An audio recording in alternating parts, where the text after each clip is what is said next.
It's January 13th, 2006, a beautiful summer day in Buenos Aires, Argentina, when a call went out to local police at 12:38 p.m. that Banco Rio was being robbed. Located in a serene, rich neighborhood in Argentina's capital, the prestigious bank contained a fortune in its vaults. Police officers arrived at the scene to discover that 4 thieves and 23 hostages were inside. They secured the perimeter, guarding the only 2 possible exits from the bank.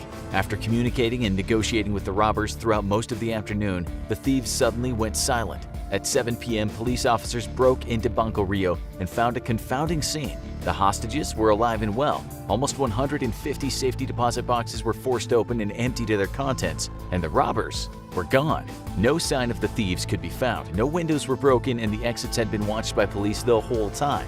How did these thieves get away with what's become known as the robbery of the century? How did they disappear under the careful watch of more than 100 police officers? We dug deep into this infamous Argentinian bank heist to find out. Banco Rio, now known as Banco Santander Rio, was one of Argentina's leading financial institutions, with branches throughout the country. One of its branches was nestled in the calm, wealthy neighborhood of San Isidro in Buenos Aires' northern suburbs. How well off was San Isidro? Well, the neighborhood now has 2 golf courses, a sailing club, and a jockey club. You can almost see the residents clutching their pearls. In 2016, Argentina was already no stranger to infamous bank robberies. In fact, a heist had happened a few years earlier and had left the nation reeling, and as it turns out, inspired the heist of Banco Rio. In 1999, thieves had broken into a bank in Romaggio, Argentina, and taken hostages in order to negotiate their freedom from police. The robbers tried to leave the bank using the hostages as shields, and police opened fire, killing one of the robbers, but also 2 innocent hostages. As though the tragic event wasn't enough of a PR nightmare for the police, the whole bank heist had been shown on live TV via the many news cameras at the scene. Most Argentinians had seen both the robbery and the killings go down in real time. The nation was in shock. As a result of the Romaggio case, police in the 2006 Banco Rio heist were more reluctant to take drastic actions when they arrived at the scene of a bank robbery in progress. That warm January day, with even more news cameras trained on the hostage situation at Banco Rio, police were going to move as carefully as possible. Then again, they weren't in a rush because they thought they had the thieves trapped and surrounded. Over 100 officers had shown up at the scene, and every vantage point to the bank that wasn't occupied by a news photographer was occupied by a sniper. The 2 bank exits were covered. Where could the thieves go? One of the robbers inside, who bypassed several cool Argentinian names to codename himself Walter instead, was negotiating the release of hostages with the police. The thieves let the bank's security guard walk out the door unharmed, then a young man and then a young woman as well. It seemed like things were going well and the robbers were playing along with the cops. Walter, who had been given the nickname of the man in the gray suit, seemed to be in a strangely happy mood given the gravity of the situation. He and the other thieves were treating the hostages well. At one point, they sang happy birthday to one of the bank employees after discovering it was the man's birthday, which is more than you remembered to do for most of your friends last year without Facebook reminding you.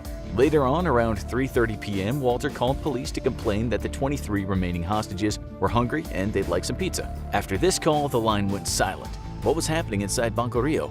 For 3 hours, with Walter having ghosted them, the police had no idea what to do. Did they barge in, putting the hostages in danger and risking another Romaggio-like situation? Like a needy ex, they kept trying to contact Walter even after several missed calls. Finally, special forces lined up and forced their way in to discover a truly unbelievable situation.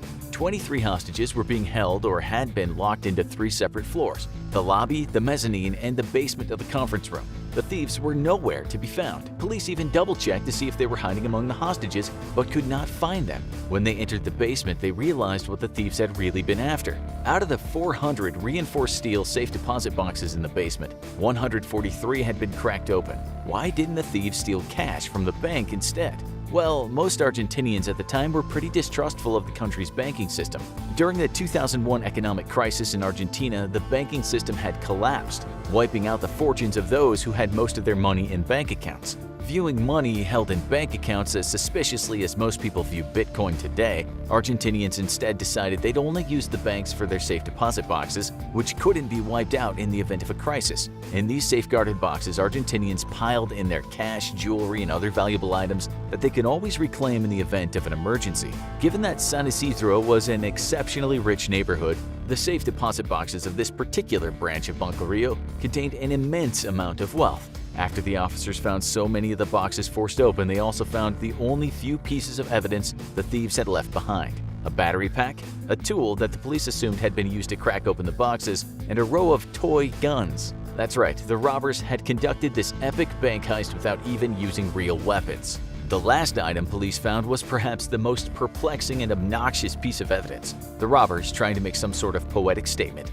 left behind a note that read, "In a neighborhood of rich people without weapons or grudges, it's just money, not love." Argentinians throughout the country lacking Netflix at the time had been watching the whole robbery unfold for hours from their televisions, and now saw that the thieves had pulled off an impossible escape as well. Public opinions and rumors in Argentina almost immediately depicted the robbers as Robin Hood-like folk heroes. After all, they had stolen from the rich, hadn't harmed anyone, and given the money to, well, it seemed like they'd given it to themselves. But still, their heist was somewhat ingenious. So who was at the center of it all? And how had they executed and gotten away with such a perfect heist? Well, the mastermind behind the robbery of the century turned out to be a man named Fernando Araujo. You see, the Ramayo bank heist had made an impression on Araujo, who thought that the robbers had almost pulled off the perfect heist, but botched it all up when they tried to leave. One day, when Araujo was a few bong hits deep and talking to a dear friend, he thought of the obvious. What if the robbers never had to leave? What if instead they disappeared through a hole?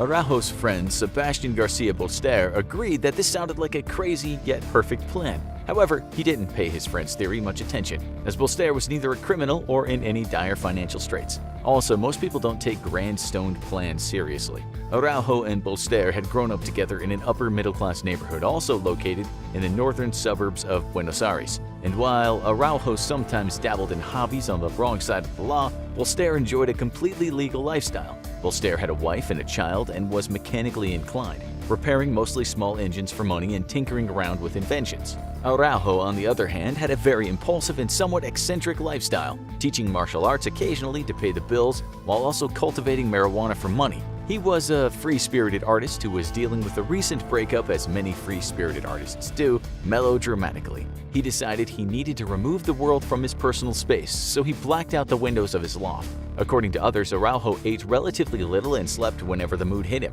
Frequently high on weed, permanently underfed, and presumably lacking a whole lot of vitamin D, Araujo was drawn towards stranger and stranger ideas. His biggest obsession? Bank robberies. Apparently, Araujo voraciously consumed any and all media involving bank robbers, from movies and shows to documentaries of real-life heists. His goal was to observe the mistakes other fictional and real robbers made, and use these observations to plan out the perfect heist. In 2004, Araujo finally realized that he had not only figured out a plan, but also needed his friend Bolster's mechanical and technical knowledge to help him. Bolster wasn't too happy about the idea, and he knew banks were harder to break into than most people thought, as he had worked part-time in a bank for a while. However, he was also furious that his father and grandfather had entrusted money to banks and then lost it all during economic downturns. So, like many people, he ended up hating bankers. When Araujo guaranteed Bolster that no one would get hurt, in fact they wouldn't even have real weapons, Bolster agreed to the plan and got to work. So what exactly is the prep work for a robbery of the century? Thanks partly to its temperamental weather, Buenos Aires has plenty of storm drains underneath the streets that lead directly out to the river. The robbers would enter one that ran close to the bank and then dig up a tunnel to connect it to the bank itself. However, bypassing the bank's nighttime alarm system would be a huge challenge, much more difficult than digging a hole. So how would the thieves turn off the bank's alarm system? Simple, by not tripping it at all. The thieves would rob the safe deposit boxes in the bank's basement in the daytime when the alarm wasn't set. But the bank was swarmed with people. How would they enter a bank during the workday and not draw attention to themselves, emptying the safe deposit boxes? In Araujo's mind, the answer was even simpler. Stage a fake bank robbery upstairs to cover the real bank robbery going on in the basement. Some say the phrase, "it's so crazy it just might work," was born that day. The duo then proceeded to assemble a crew of experienced thieves, financiers, and misfits they'd need to pull off the job, presumably in an Ocean's 11-style montage. Enter an experienced bank robber named Doc and his associate Ruben Alberto de la Torre, nicknamed Beto.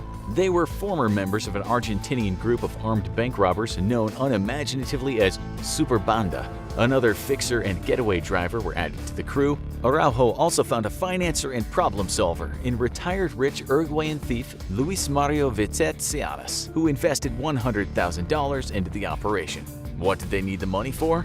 Well, Bolster had come up with a way to get into the bank. spend a lot of time and energy tunneling through, and find a relatively unobtrusive way to get the safe deposit boxes open so they wouldn't be heard from upstairs. Bolster decided to rent a safe deposit box at another Banco Rio branch, noted down the brand name, and ordered a few boxes himself to find the best way to open them. He concluded that a jackhammer punching through the locks would do the job, and could be kept to a reasonable noise level. He built a jackhammer that could be transported in pieces to the bank, assembled there, and then taken apart. However, as anyone who's seen The Italian Job or almost any heist movie knows, getting a lot of valuable heavy goods out of the location you're robbing presents its own challenge. Since the thieves were going to drop back down into water-filled drains, getting the goods into Zodiac boats seemed like a good idea, but the water level was usually too low to hold up the loaded-down boats. However, since Bolster couldn't make it rain, no more puns we swear, he naturally decided he'd build a wooden dam in his shop, disassemble it, and reassemble it in the storm drain over several days. The morning of the heist, the 7 men met for coffee, because apparently even bank robbers need caffeine to start their day,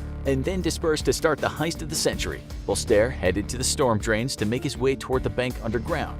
Julian Zayo Echevarria drove the getaway car to a pre-arranged meeting spot. Vitet and a mystery man named Luis the Uruguayan drove a stolen car to the garage under the bank, while the rest of the men drove another stolen car to the bank itself.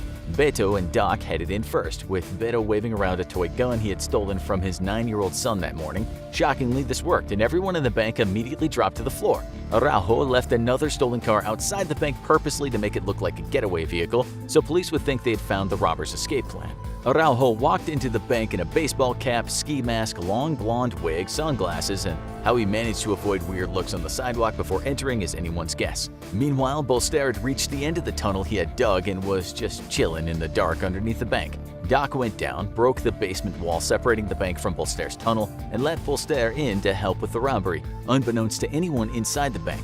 This was because Luis and Beto had already subdued and isolated the hostages. Vitet then took on the persona of Walter to deal with the cops that had just arrived, in order to make the police believe that the robbers had been caught in a heist gone wrong. Araujo's plan was somewhat brilliant. The thieves were basically staging a visible botched bank robbery upstairs to cover the invisible robbery happening in the basement. Vitet even released a few hostages, one after the other, to make the police think they'd had the upper hand and could get the rest of the hostages through negotiation alone.